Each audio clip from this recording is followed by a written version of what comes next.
Don't think that you know what you know, Right. right? Be open, take a beginner's mind to the whole process, but build that community so that you can gradually extend that community to like-minded people and just be open to the conversations as they happen. Get feedback, propose ideas, prototype ideas. Someone says, "Hey, have you ever thought about doing this?" And you say, "I have no background in that. I don't think I have any skill set that's right for that. Why would you think that I would be right for that?" And they'll say, "Just because of this one small thing."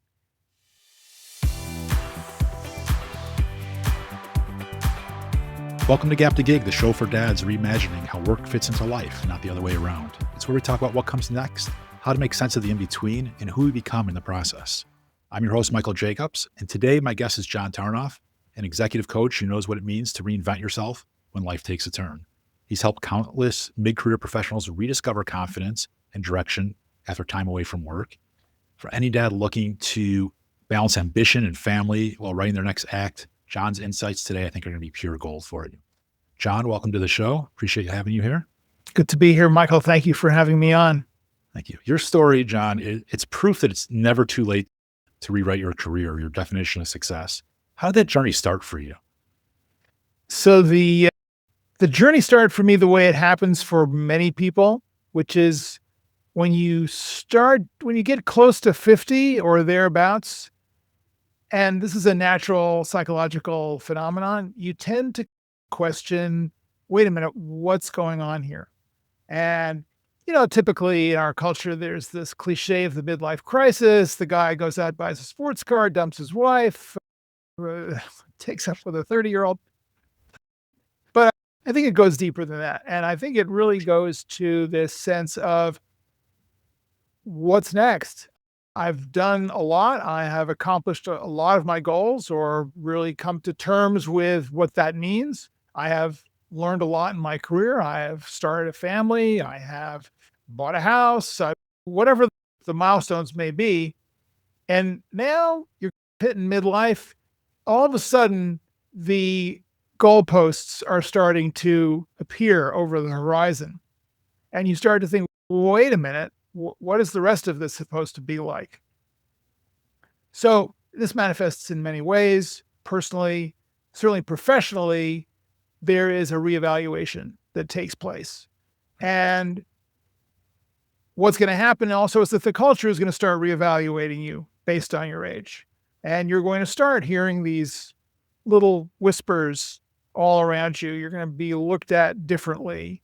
And people will start asking you when you're planning to retire, when you're not planning on retiring at all for at least 10, 15, 20 years. So there's a lot of bias which begins to creep into the whole process. And that hit me just along the way with everyone else. I was at a particular tender junction in my career. I had started, this was in the 90s, I had started a small tech startup with a partner through the internet bubble, raised all the money, had the development team chugging away, had a couple of big clients, really looking good. And then spring of 2001, NASDAQ got wiped out, the bubble burst, everything went away, including us, including our customers. And at the end, it was my partner and me sitting in his little loft apartment in Venice, California, with a room full of computers and no one to run them, thinking, okay, what are we going to do now? Right. And so that was my wake-up call, and I realized I needed to do something different. Prior to that, I had been a film studio executive and film producer and had really a fairly volatile career. It's a volatile business, and I had been up and down, fired a lot, lots of different jobs. I hadn't really burned any bridges, but I really hadn't maintained my bridges. So I really couldn't go back, didn't want to go back to the jobs that I had before, didn't know what was going on. So I had to do a flip. And I wound up going back to school, earning a psychology degree, which repositioned me in a very different way back in the business, strangely enough, that I had been in, and wound up at DreamWorks Animation for the 2000s, but doing talent work, mostly talent development. which was something that was entirely new on a formal basis, although it had really been the undercurrent of everything that I had ever done as a development production executive. It's all about the talent. So I became this poster child for how to reinvent yourself at this particular time in this particular economy. And when I left DreamWorks in 2010 to go off and do my own thing, I really wanted to do my own consulting gig. I didn't want to take another job.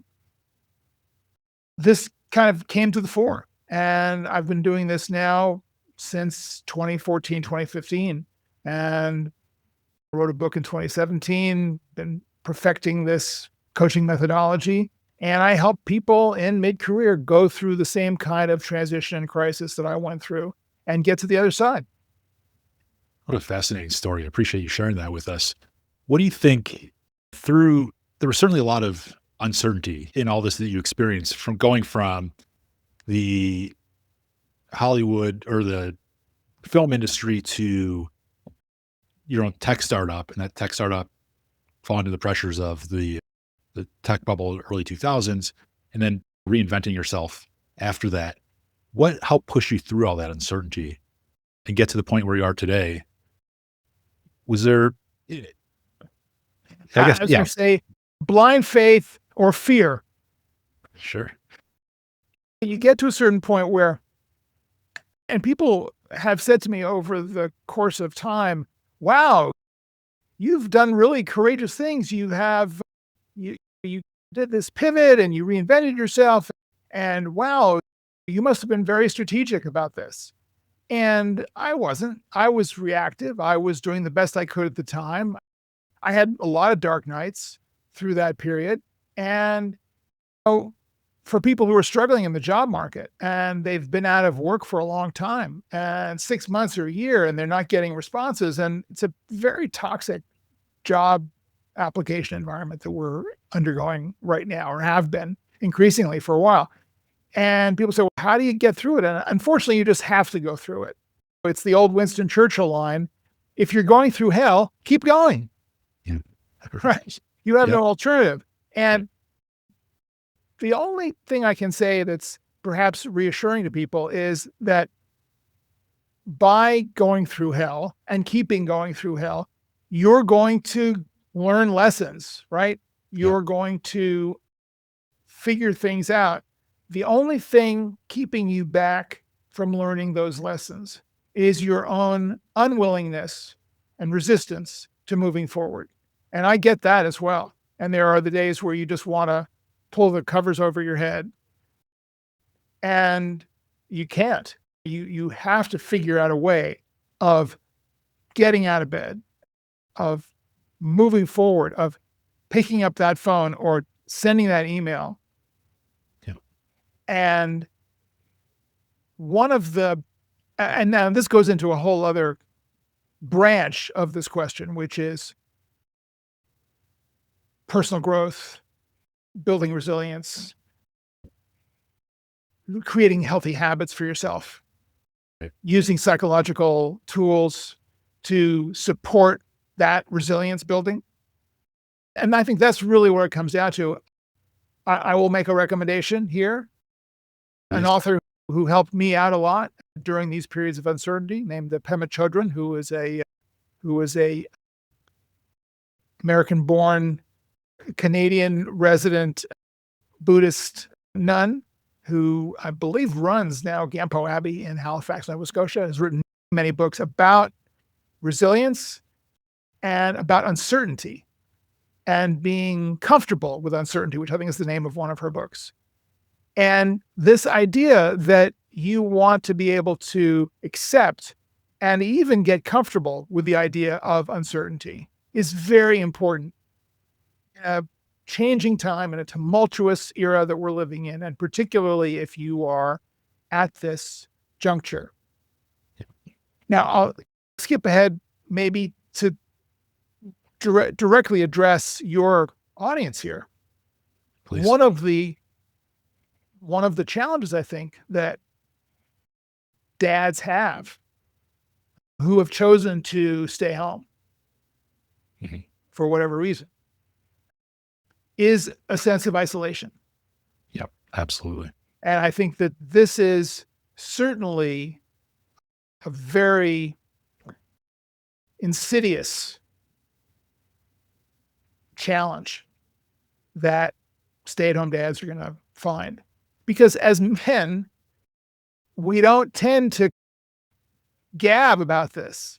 Right. And all these studies about the fact that women will speak X percentage higher words per minute, words per hour than men, right? We're much more communicative about these things. They're much more fluent about feelings and sharing and this and that.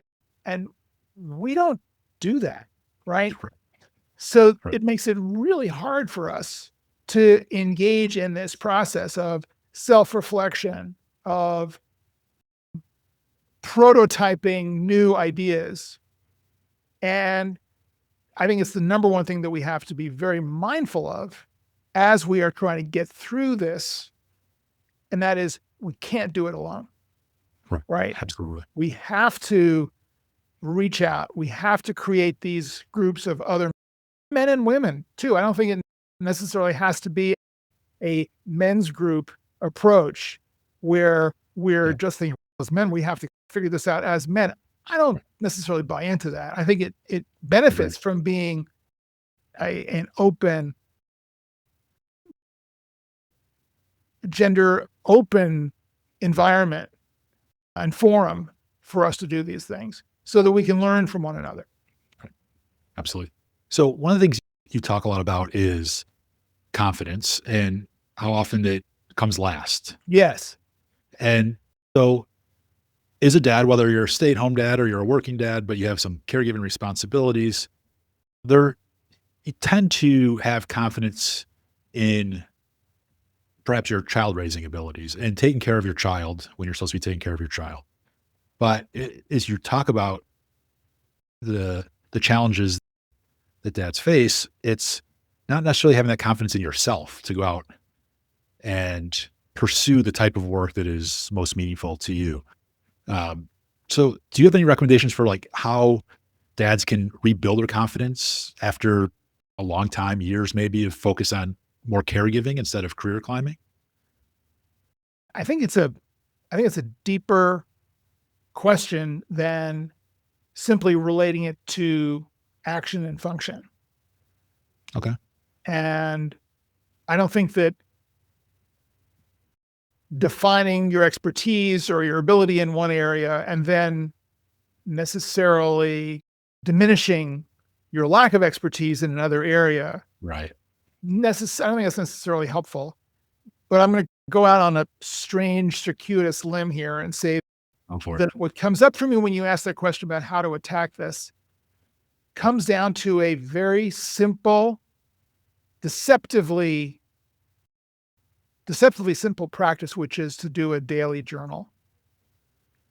Yeah. And I think that what the journal does, and this is not a Dear Diary, I went to the grocery store and ran a stoplight and petted a dog. This is a feeling-based, free-form writing, almost stream of consciousness process.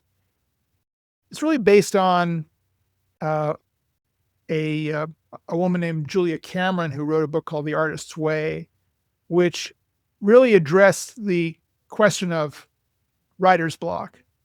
And she prescribed this concept of morning pages, the idea that you would write 3 pages a day, longhand, whatever came up. It was not about what you were writing and not about your work. It was everything about the about. It was the meta process around your work. Yeah. And I think a subset of that, I only write 1 page a day. I don't recommend people write more than 1 page. Sure. But that page is your chance to check in with yourself. And coupled with external work that you may be doing, such as in my case, it was reading Pema Chodron when I was in that kind of crisis transition. Yeah. A couple of different occasions. One, getting out of the startup, eventually into DreamWorks, but then leaving DreamWorks. I had a period of time where I knew I wanted to do it, but I had some setbacks. and I was in the middle of a divorce. And it was like, whoa, it's like the rug has really been pulled out from under me. So to have that notebook to reach for Yeah. when I didn't know what else to do and I was feeling the panic coming up was so important to be able to just start writing Right. and write whatever was coming up and really allow all of that vomit of fear and anxiety come out onto the page and realize it really was not defining me. It Yeah. was something that I was experiencing, but that was not a state. It was not a fixed judgment. It was not like, oh, this must be the bottom line. This is who I am. I'm a failure. No, it was just what I was experiencing. And to be able to get that out in this process of doing the journal is enormously helpful to make you or give you the opportunity to start moving. And Yeah. then by the time I would put down that journal, I'd go, oh, okay, now I feel a lot better. I actually know what I need to now do. Yeah. Yeah. I found in writing myself, it helps me process, right? And Yeah. then through that process, it clears my mind. It gives me a clearer path forward. So it makes a lot of sense of as a way to build confidence is to first process through what you're experiencing in the here and now so that you can take that next step. So you've processed that and now you have a clear path forward. You're not holding on to the things that are perhaps holding you back. Yeah. That makes a lot of sense. You know, another thing that just another little nuance on the confidence question where people will say to me, I'm going to wait until I feel a little bit more confident before I re-engage in general. And I think we have this idea when we're experiencing a lack of confidence, or we're saying that we are experiencing a lack of confidence, which is, I know what confidence looks like, and that's not me right now. Yeah. And therefore, if it's not me, that is a condition that is determining my course of action. But if you were to look at that and say, okay, confidence, I understand what confidence looks like or feels like. I'm not there right now, but think of it as an aspirational state. It's a place I'm going to, Yeah. It's a great point. not a place that I am not in, will never be in, am shrinking farther and farther away from. Right. Those decision-making processes are within your control, right? You can decide to flip that around and say, let me reframe this a different way, right? Let me think of confidence as a future possibility. Yeah. And those small reframing tweaks can be enormously helpful. Absolutely. I think what really hit home for me there is the more you avoid, the harder it is to get to your next step. Like if you're taking that next step, you're just pushing yourself further from Right. doing it. Sometimes you just got to put one foot in front of the other and just start going down that path. Yeah. Yeah. And you may not get the results you want today, but if you keep at it, you will get to the destination that you want. Yeah. You'll get the results that you get. Yeah. And that's the bigger lesson, right? Is that, what's the Dylan line? Life happens when you're otherwise making plans, Yep. right? Exactly. Yeah. So let's pivot a little bit to more of the practical part of your work. You help people reinvent themselves, get into the work that they want to get into at a later stage in their career. And for many returning dads or dads that are trying to figure out what that balance is between raising their family and doing work that not just pays the bills, but means something to them, that brings them some sort of positivity, some sort of joy, some sort of meaning to their lives. The biggest concern that I hear from dads right now is that they don't know how to address or reframe their skill set, things that they do at home that are relevant to their work in the real world. How do you look at a dad's resume today or a dad's ability to go and find a job what should they be focused on to help them succeed in finding the path to a meaningful work? Right. The protocol that I start with when I'm working with a client at whatever stage they're in, they may be out of a job, they're in a job, they may be home, they may not, wherever they are, is to try to firewall all of these external expectations and judgments and if thens that Sure. that we do, right? Yep. And partially this is, I think, a valuable cognitive exercise, but I think it's also a powerful pattern interrupter, which is really Sure. important because you want to, I was thinking about this idea of return to work, right? Yep. I think just those three words implies that you're going back to what you did before. I'm returning to that same place, Mhm. but you're not, Right. right? You're going to a new place. Yep. So you're advancing to a new work, right? You're reinventing, you're reimagining, and that's, I think, an important distinction that people want to make Yeah. from the get-go, Right. right? Then I would say this protocol that I work with, which anybody can work with, it's public domain, is this concept of the ikigai, which is this westernized interpretation of a Japanese concept of life's purpose. Sure. And you've seen this Venn diagram all over the internet. The 4 questions. What do I love to do? What do Yep. I do well? What does your world need? That's my interpretation of it. The Ikigai Venn says, what does the world need? I think that's much too aspirational. It's like, Sure. we're not all going to change the world tomorrow, but Right. you can change your world, right? Yep. If you have a particular profession, industry, role, you can change that. What does it, what does that role need? And then what can you get paid for? So at the intersection of those 4 questions is the beginning of your new product market fit. Yep. And I really think it is difficult to try to cram in this idea of how do I talk about my skill set if I haven't been in the job as a salaried employee or consultant or whatever it is that you were doing in a steady state of work with clients or customers or managers. That's going to drive you crazy. Right. Sidebar, someone said to me the other day, I'm working with a cohort group right now. Someone said to me the other day, so in doing the Ikigai, should I just do it about the professional likes and preferences and skill sets? Or should I do it about the personal? Should I do both?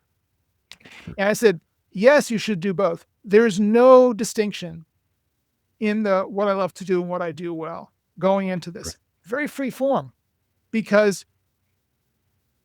you'd be surprised at how what you do well and what you love to do on the quote unquote personal side is exactly what you do well and love to do on the professional side. Right. You just have different clients. Right. That's a great point. And I think that's an important kind of leveler for people.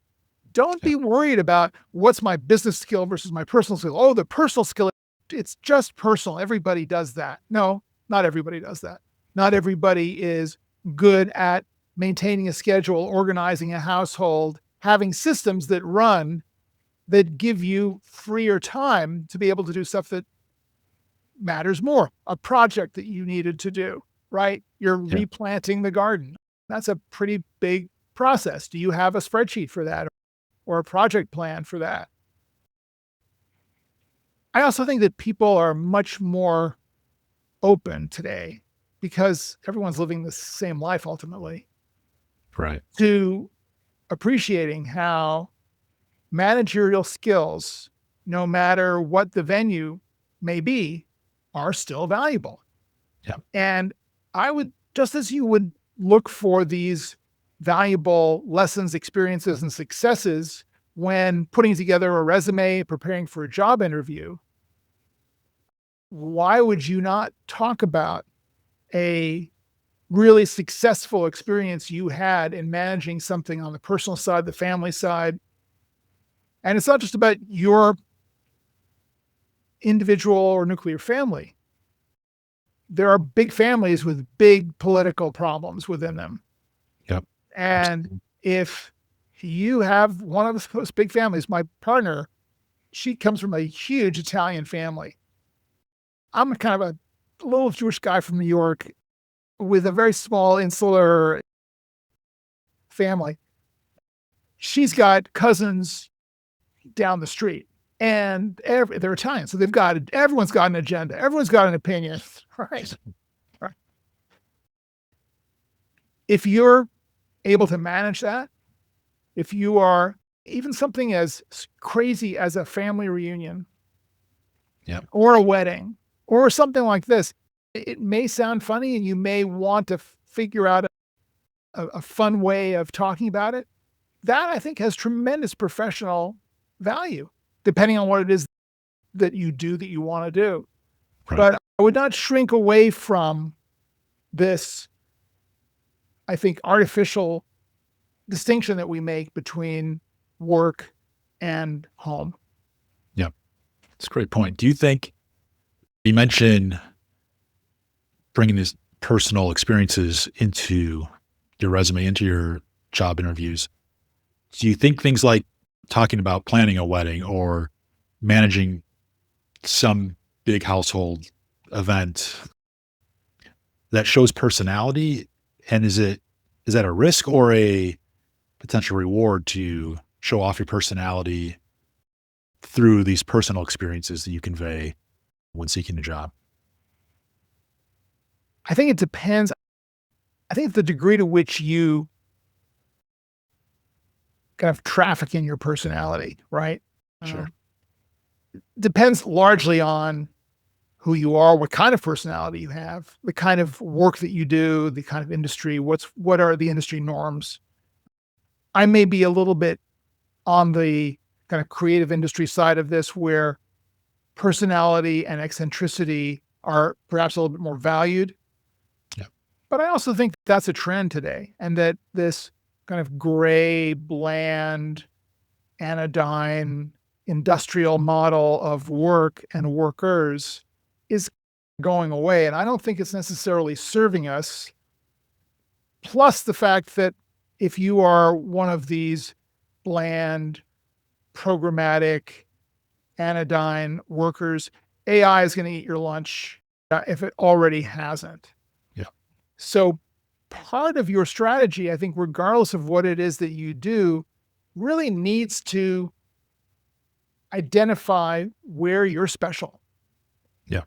And people will say to me, I do X, Y, and Z, and there are a lot of people who do X, Y, and Z. Yes, but no one does X, Y, and Z quite the way you do it. So Right. in that self-reflection process of the Ikigai or whatever other process through your journal, however you're doing this, look for those aspects of your personality, your identity, your skill set, your preferences, your style that make that difference. Because guess what? People like to work with people. Yeah. They don't really want to work with bots all the Right. time, right? They Yeah. want bots to do the work. But at the end of the day, the decisions, hopefully, will be made by people like you and me and other people that we know sitting on a call or in a room and going, okay, what are we going to do about it? And someone's going to crack a joke Yeah. to get the meeting going or share an experience that they had either at work or in their life that is strangely relevant to the topic at hand. And we're all now centered around this and energized and focused because of the personality of that Yeah. person. So be that person, right? Yep. And you don't have to be the life of the party. You don't have to be an extrovert to do that. You Right. can be the introvert who goes, I always think about it like this. And everyone goes, oh my God, that's great, right? Yeah. That's the one thing you say in the meeting.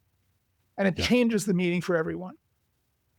I love that. It's so encouraging to hear that your take on this because there is a lot of that, especially with AI coming around now, of what is going to happen next. And being yourself is always the one true kind of way to Right. like distinguish yourself, not just from AI, but Right. just in life Right. and in successful arrangements of work or Yeah. family, whatever it Yeah. may be. There's a great Oscar Wilde quote from this, which I love to use, which is, "Be yourself. Everyone else is taken." That is classic. So I want to ask you, your work is particularly been focused, at least recently, on kind of that mid-career shift or late career shift, and you challenge people to stop complaining about ageism and instead demonstrate their value. And I hear similar things from other dads of, oh, it's one thing when I graduated college to go get a job. Like they always hire young workers. They always want the young ones, but now I'm getting too old now that my kids starting to grow up, but I need to return to work. How do you, how can dads either as career shifters or returners, how can they demonstrate their value when they feel rusty and throw out that whole ageism Mhm. concern? Yeah. I think that it starts with, and there's a lot of ageism is self-inflicted.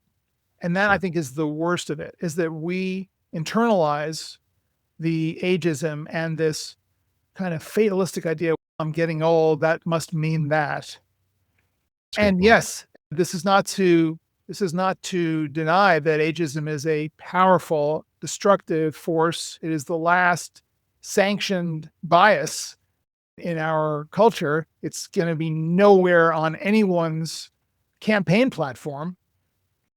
So, yeah, we have a big task ahead of us, but it starts with us, right? And again, it's back to the self-reflection work, right? It's back to really focusing on what we deliver and who we are.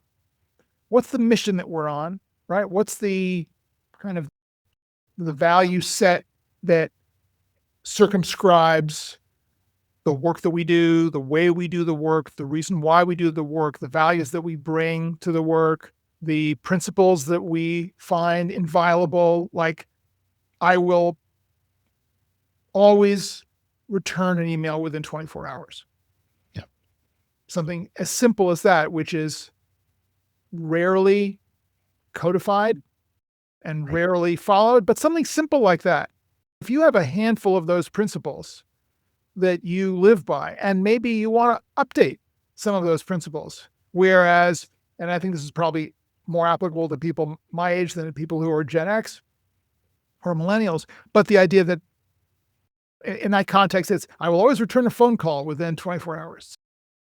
Today, I don't know about it's not going to be a phone call because you're probably not going to get the phone call. You may get a text, right? You may Right. get an email, but the idea is what do you live by?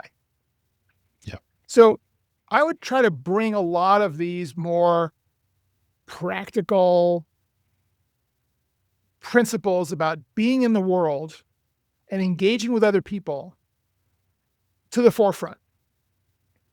And yes, be more proactive about this. Do not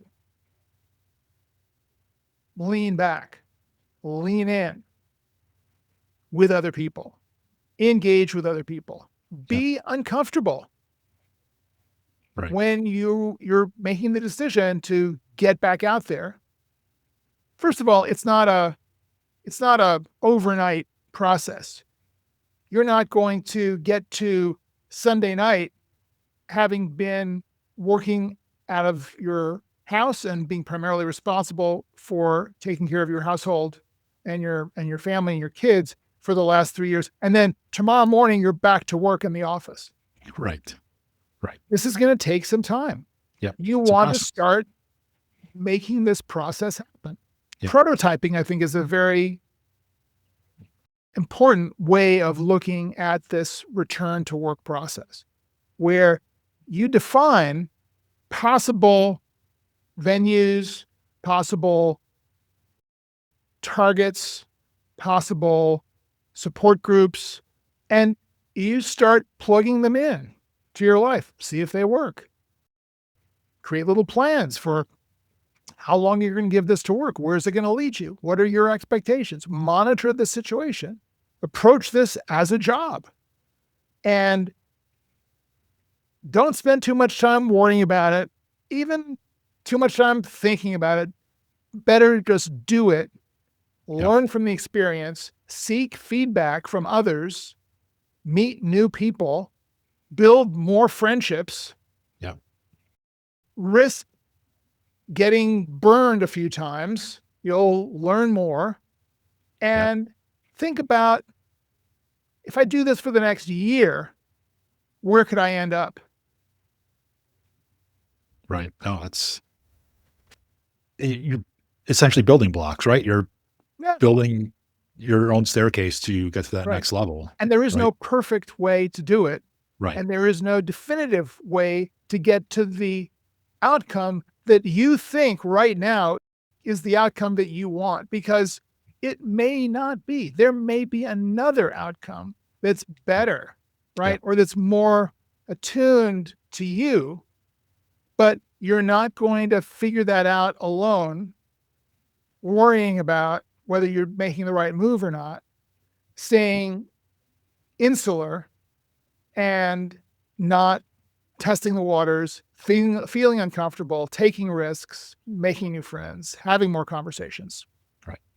Yeah. So what I gather from what you're saying is that the most critical step here is put yourself out there. You just got to do the work and Yeah. get yourself in front of others. And part of that, a lot of what you spoke about is essentially networking. And networking, it can be uncomfortable for a lot of people, Yeah. myself included, especially if someone's been out of the loop for a while. Do you have any advice, or what's your best advice for building or rebuilding a professional network in a way that's authentic? You probably already have. We all have the seeds of that rebuilt network in our existing network, in our mothballed network. And there's a procedure for doing this. The paradigm that I like to use with people is not so much the concept of network, but the concept of community. And that within your network, which is basically everyone who's in your contact file, within your network is a community. Your goal is not to network as the verb, it's to build the community out of that network. Who are the people in that network who really vibe with you, the people you feel most comfortable with, the people you trust more with sensitive information to help you make the next moves? Identify your loyal friend group within that network. And by the way, parenthetically, another sidebar, your most long-term, college friend connections may not be the most active or productive network contacts for you. There have been some interesting studies about ironically, the weakness of strong ties. That the people that and this is something, having been out of work a lot over the course of my career, it's always surprising when you're out of work to find out who's your friend and who's not your friend. Yeah.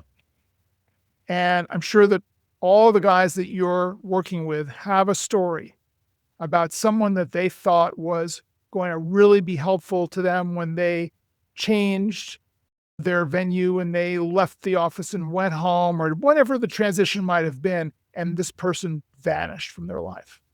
Or sabotaged the friendship in some really yucky way. And I've had that a number of times. On the other hand, there will be people who will surprise the heck out of you and show up for you. And you want to be looking out for those people because they're going to come from unexpected places. Absolutely. The reason that I got myself back into the entertainment business was through an ironic community network connection, a guy that I had known for years. He was the most unreliable, flaky, really bright, really charming guy, but he's the guy who you'd invite to a party on Saturday for Saturday, and you knew he was a little bit flaky, so you'd call him up and say, "You're coming, right?" And he'd say, "Absolutely, I'll be there." And Friday, you call him, "So tomorrow night, right?" "Yeah, it's on my calendar." And then 5 minutes before he's supposed to arrive, he calls and says, "Oh man, I'm really sorry, I can't make it. Something came up." Yep. This is the guy who showed up for me because he was working there. And he said, "Would you think about coming to work with us, DreamWorks?" I said, "Oh my God, that'd be great." I said, "What's the job?" He said, "There really is no job. We're not really hiring anybody." I said, "Okay, great. That would be, what are we talking about?" He said, "No, let me introduce you to some people there." 6 months later, they created a job for me. Took that long, but I just kept meeting people there. I kept having conversations, and the sparks just started to happen. But Music. the guy who was the conduit was the person I would have least expected. I would have never called him up and said, "Hey, can you help me find a job?" Because I would never have expected that he would do anything that was consistent or Yeah, effective. But absolutely. that's what happened. Mhm. Don't think that you know what you know, Right. right? Be open, take a beginner's mind to the whole process, but build that community so that you can gradually extend that community to like-minded people, and just be open to the conversations as they happen. Get feedback, propose ideas, prototype ideas. Someone says, "Hey, have you ever thought about doing this?" And you say, "I have no background in that. I don't think I have any skill set that's right for that. Why would you think that I would be right for that?" And they'll say, "Just because of this one small thing." Yeah. You say, "Well, okay, if you say so, let me explore it." And something might happen there.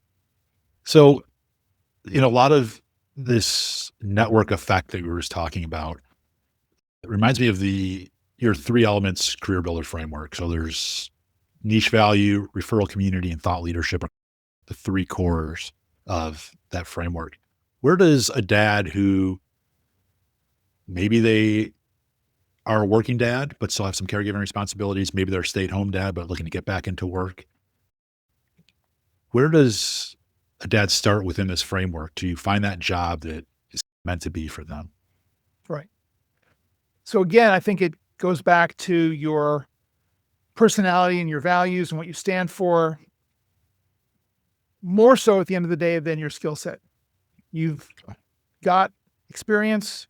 You're a stay-at-home dad. You're a working dad. You're coming back out into the workplace, but you have a track record. Right. And the reason you're going to get hired is because of who you are, what you stand for, where you see the world going.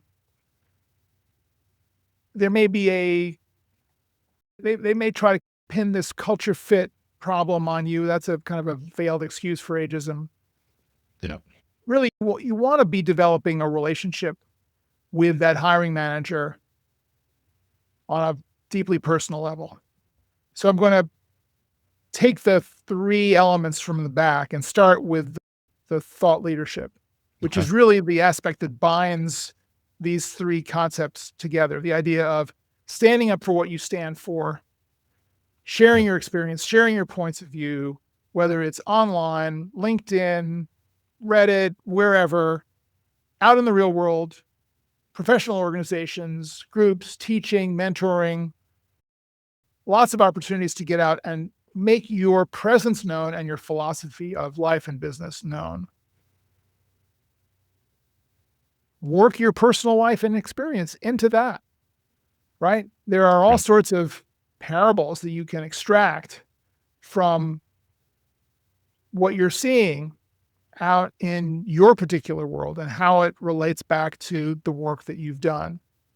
Sure. There may be even an argument to be made that you are better at what you used to do now than you've ever been because of this experience, Right. That's a great point. right? So there's a lot of narrative possibility there. Yep. Instead of trying to dissociate yourself from that or compartmentalize that, I would say bring it in, right? Dine out on that. Don't be the blindered, yeah, I used to do this, or I used to be at home. I'm no longer at home. No, merge this all together. Yep. And I think this is a prescription, not just for dads, but it's a prescription for anyone who's coming back out into a new job, a new role, Right. is to be holistic about it. Bring your whole self into it. And that, I think, is a great place to start that mindset. Got it. That makes sense. And to bring back to the first part of your answer, which is make it personal, like you said, connect on a deeper level with the hiring manager, with other people in your process, right? So it's not just bringing your whole self to the table, but connecting yourself to the people that are involved in that process. Yeah. All right. One last question before we get to the speed round and wrap this up. You've said this before, like never having to look for a job again. What does that actually mean? And how can someone get there? Right. So that's what the output is of this 3 elements process as I see it. If you are clear about what you do, what your specialty is, your niche, your superpower, and you're able to articulate this as a very defined set of skills and, most importantly, deliverables. What do you do to transform the work? That clear understanding and that clear ability that you have to express that, to share that, makes it easy to connect to other people. It makes it easy to create that community out of your network.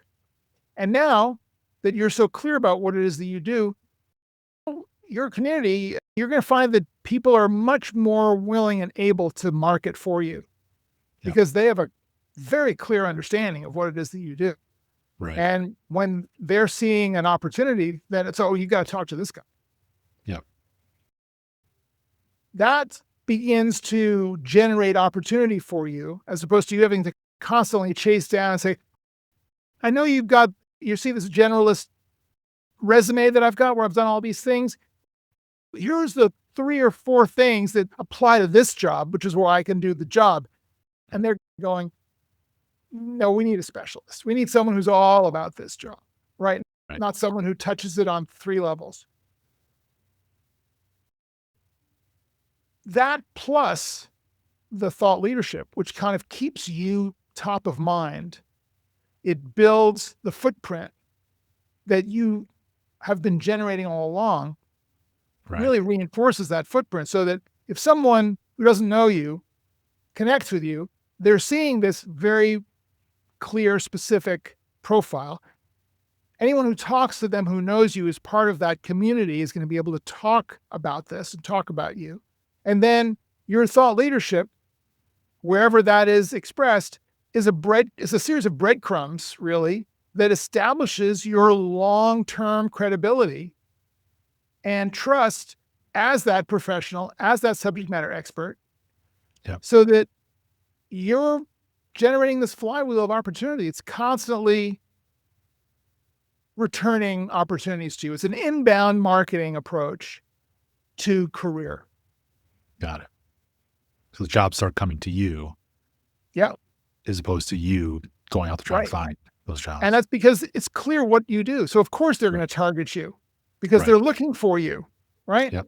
And that's what you want. You want to define yourself. It's back to the Ikigai. What do I do? What do I love to do? What does my world need? What can I get paid for? That's the product market fit. So if you've got that clear, then every time you're working, right, and you're talking about it, and then you're sharing about all of the peripheral issues around what you're doing and the challenges to it and the successes, and look what these people are doing and how they're improving on the whole playbook, you're going to get noticed. You're going to become distinguished in that field, in that group, in that industry, people are going to say, get me that person. Yep. Great point. All right. So I like to wrap up these conversations with a little bit of a speed round. 5 quick Okay. questions, a little bit Okay. off the wall, not exactly what we normally expect to ask, but here we go. What's the first kids show theme song that comes to mind? The first kids. Oh, Mickey Mouse Club, I guess. So I'm sure. Okay. What was your very first job?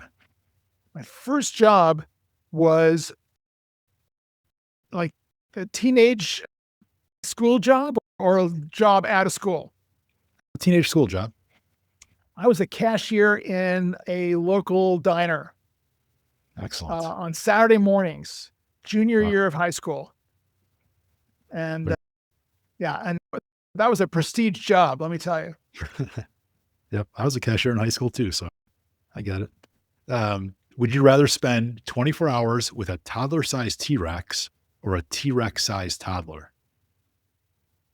Toddler size T-Rex or a T-Rex size. I think I would go for the T-Rex size toddler. Yeah, probably the smarter plan. I don't think any of us can really grasp how a T-Rex will behave regardless of size. What's your go-to karaoke song? Oh God.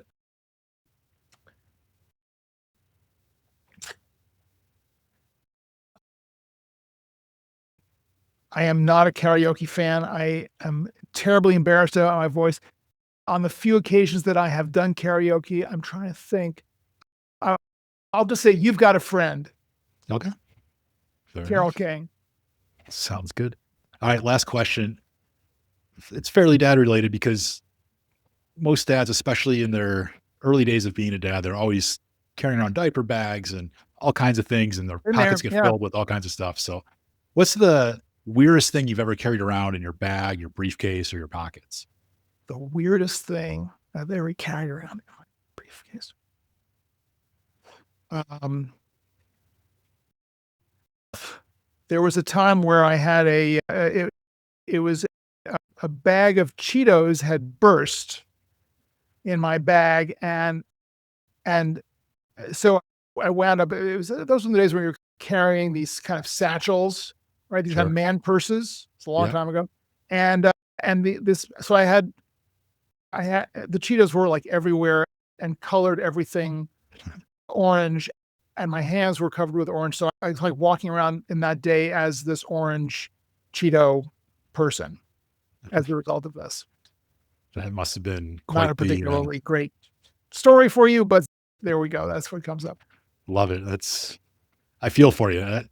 I think if there's a bag of things to explode, Cheetos would probably be last on the list of things I'd It want was to the explode. worst. It really was the worst. But that must have taken quite a while to clean up. So sorry you I have to think I deal may with have that. thrown the bag out.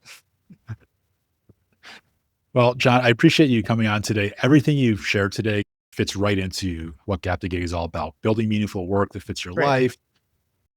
For anyone that wants to keep learning from you or get help in shaping their own comeback, where should they start? How So can I they think the find best place to reach me is on LinkedIn.